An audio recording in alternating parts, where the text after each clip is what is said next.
الحمد لله نحمده ونستعينه ونستغفره ونعوذ بالله من شرور أنفسنا وسيئات أعمالنا. من يهده الله فلا مضل له ومن يضلل فلا هادي له، وأشهد أن لا إله إلا الله وحده لا شريك له، وأشهد أن محمدا عبده ورسوله. يا أيها الذين آمنوا اتقوا الله حق تقاته ولا تموتن إلا وأنتم مسلمون. يا أيها الذين آمنوا اتقوا الله وقولوا قولا سديدا يصلح لكم أعمالكم ويغفر لكم ذنوبكم، ومن يطع الله ورسوله فقد فاز فوزا عظيما. أما بعد، فإن أصدق الحديث كتاب الله، وخير الهدي هدي محمد صلى الله عليه وسلم، وشر الأمور محدثاتها، وكل محدثة بدعة، وكل بدعة ضلالة، وكل ضلالة في النار. إخوة الإسلام والإيمان،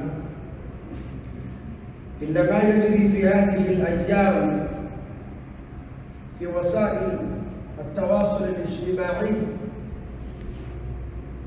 لتتفطر له الأكباد وتحزن له القلوب وتدمع له العيون. لماذا؟ لأن أعظم المصائب مصاب الدين، وأخطر الفتن التي تواجه المسلم فتنة الردة بعد الإسلام، بعد أن أعطاه الله سبحانه وتعالى هداية الإسلام من غير مسألة. ترك بعض الشباب اليوم الإسلام من دون حجة إلا أن اتبعوا أهواءهم. هل تعلمون يا عباد الله إن من المصائب العظمى والبلايا الكبرى التي ابتلي بها العالم الإسلامي في الآونة الأخيرة ظهور الإلحاد ونشره من قبل أعداء الإسلام؟ أتظنون الإلحاد الذي كنتم تقرؤونه في الكتب هو التعطيل عن أسماء الله وصفاته؟ إنه أشد إلحاد وأخطر إلحاد مر في التاريخ هو الكفر بالله سبحانه وتعالى، والميل عن طريق الحق والإيمان والرشد والعرفان، وظهور التكذيب بخالق الكون واليوم الآخر والبعث والجزاء والحساب، بل التطاول على الله تبارك وتعالى وعلى رسوله صلى الله عليه وسلم أو على دين الإسلام. الإلحاد يا عباد الله، ما أدراك ما الإلحاد؟ حسبنا الله ونعم الوكيل. الإلحاد مذهب فكري ينفي وجود الله سبحانه وتعالى، ينكر خالق هذا الكون، يقولون لا إله في هذه الدنيا والعياذ بالله. هذا ما كنا نسمعه في الغرب وفي الدول المتقدمة، ولكن وقع في شباك ذلك اليوم أناس محسوبون. أما اليوم شباب ولدوا في الإسلام مسلمون يرتدون عن دين الله سبحانه وتعالى ويرجعون إلى الكفر بدون حجة ودليل. عجبا عجاب. هل يمكن أن ينكر إنسان وجود الله سبحانه وتعالى وخالق هذا الكون؟ كلا. اعلم يا عبد الله أن الذي ينكر وجود الله ينكر وجوده وينكر وجود نفسه. لأجل هذا إذا تأملت وتدبرت في القرآن الكريم تجد أن إثبات الأدلة لوجود خالق هذا الكون لم يشغل حيزا كثيرا. لماذا؟ لأن هذا يعمل في الفطرة الإسلامية السليمة. حتى الكفرة، حتى مشركو قريش كانوا يعرفون الله سبحانه وتعالى، لكن كانوا يشركون بالله جل وعلا. هذه هي الفطرة السليمة. فأقم وجهك للدين حنيفا فطرة الله التي فطر الناس عليها لا تبديل لخلق الله.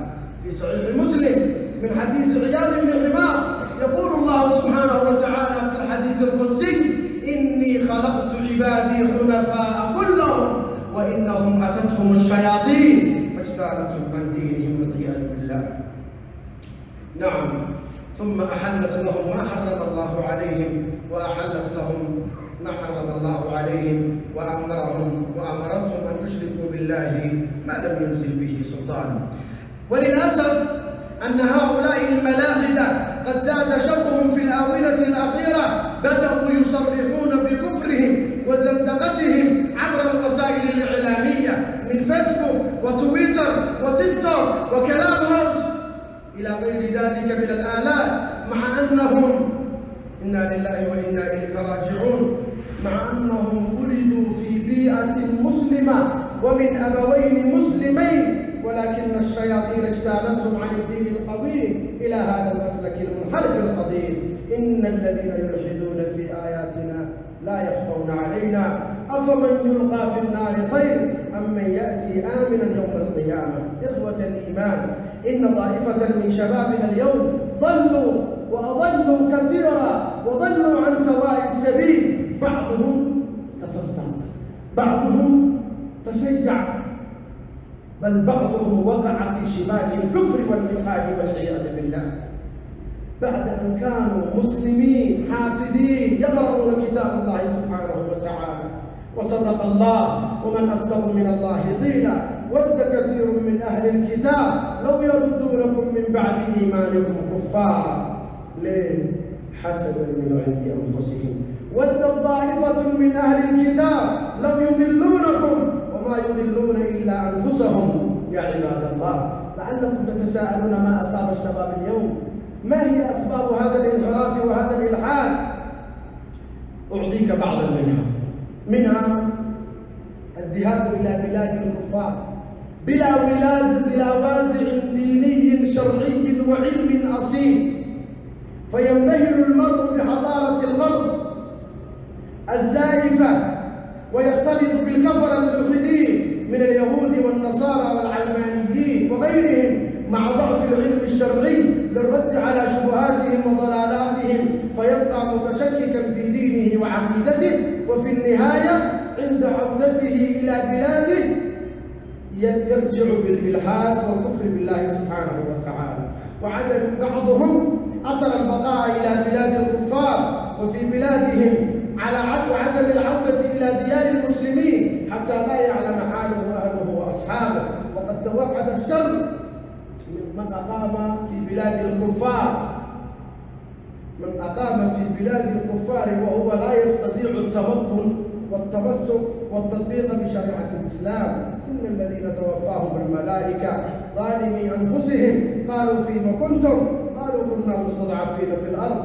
قالوا ألم تكن أرض الله واسعة فتهاجروا فيها فأولئك مأواهم جهنم وساءت مصيرا. يقول ابن كثير في تفسيره لهذه الآية: هذه الآية عامة في كل من أقام بين ظهراني المشركين وهو قادر على الهجرة وليس متمكنا من إقامة الدين، فهو ظالم لنفسه مرتكب حراما بالإجماع وبنص الآية. نعم، كم كان المصطفى صلى الله عليه وسلم يحذر من الإقامة في بلاد المشركين، كما في حديث قيس بن أبي حازم من حديث جرير بن عبد الله رضي الله عنه أن النبي صلى الله عليه وسلم قال: أنا بريء من كل مسلم يقيم بين أظهر المشركين. قالوا: يا رسول الله ولم؟ قال: لا ترى نارهما. رواه أبو داود والترمذي. بل كم كان العلماء يحذرون من السفر إلى البلاد التي فيها الكفر والضلال والحرية والانحراف والانحلال وانتشار الفساد من الزنا وشرب الخمور وأعوان وأنواع الكفر والضلال. نعم، لماذا؟ لأن فيه خطر عظيم وشر وفير على دينك وعلى مصلحتك وآخرتك.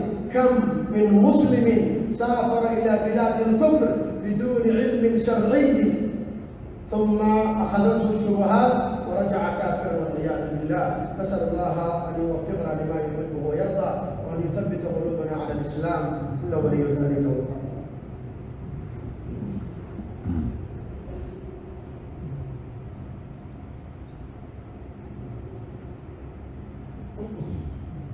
الحمد لله رب العالمين، وبه نستعين على امور الدنيا والدين.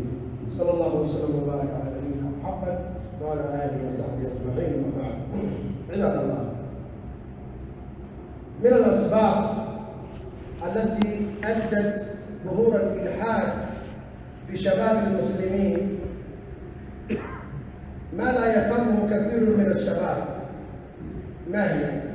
القراءة فيما يسمى بكتب الفكر والحرية والفلسفة أو الحداثة التي تحوي الإلحاد والزندقة. ففي هذه الكتب تمجيد لحضارة الغرب الزائفة، ويكتب فيها أن سبب تخلف المسلمين هو تمسكهم بدينهم وأخلاقهم والتعرض للذات الإلهية بالتنقص.